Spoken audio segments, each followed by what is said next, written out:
આગળ વાત કરીએ અમદાવાદના વસ્ત્રાપુરમાંથી દારૂની મહેફિલ ઝડપાઈ છે। એનઆરઆઈ રેસિડેન્સીમાં ચાલી રહેલી દારૂની મહેફિલ જ્યાં ઝડપી લેવામાં આવી છે। પોલીસે દરોડા પાડ્યા છે। વસ્ત્રાપુર પોલીસે 3 યુવતી સહિત 5ની ધરપકડ કરી છે। કલ્પિત ઠક્કર, વિષ્ણુ સાઈ અને ચેતનની ધરપકડ કરાઈ છે તો રોશની ગોયંકા, પ્રીતિ અગ્રવાલની ધરપકડ કરવામાં આવી છે।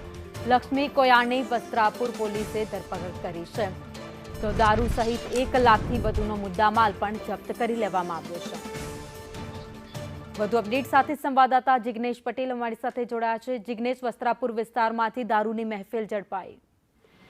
ભાવિક, વાત કરવામાં આવે તો બનાવ અમદાવાદના વસ્ત્રાપુર વિસ્તારમાં આવેલા એનઆરઆઈ રેસિડેન્સીનો છે કે જ્યાં પીજીમાં રહેતી 3 યુવતીઓ પોતાના ઘરે દારૂની બોટલ લાવી હતી ને તેમાં જ જે લક્ષ્મીપ્રિયા કોયાણી છે કે જે પોતાના મિત્રને તેને પોતાના ઘરે બોલાવ્યો હતો, જેનું નામ વિષ્ણુ સાઈ ચેતન છે, અને સાથે અન્ય બંને જે યુવતીઓ હતી તેમાંથી કલ્પિત ઠક્કરની પરિચિત એક યુવતી કે જે બંને સાથે નોકરી કરતા હતા, તેઓ પણ ઘરે હાજર હતા। તે સમયે આ દારૂની મહેફિલ છે તે માણવામાં આવી હતી। મહત્વનું છે કે પોલીસની પ્રાથમિક તપાસમાં આ જે મહેફિલ ઝડપી લેવામાં પકડાઈ છે તેના અંદર માત્ર 2 થી 3 લોકોએ દારૂ પીધો હતો। અન્ય જે યુવતીઓ છે 2, તેઓએ દારૂ ન પીધો હોવાનું પ્રાથમિક તપાસમાં સામે આવ્યું છે। જોકે પોલીસે મેડિકલ રિપોર્ટ કરાવી અને જ્યાં તમામ જે 5 યુવક યુવતીઓ છે તેમની તપાસ શરૂ કરી છે અને સાથે જ કયા કારણોસર અથવા તો કયા ઓકેશનથી તેઓ લોકો ભેગા થઈ અને દારૂની મહેફિલ માણતા હતા તે અંગે પણ તપાસ શરૂ કરવામાં આવી। આભાર માહિતી માટે।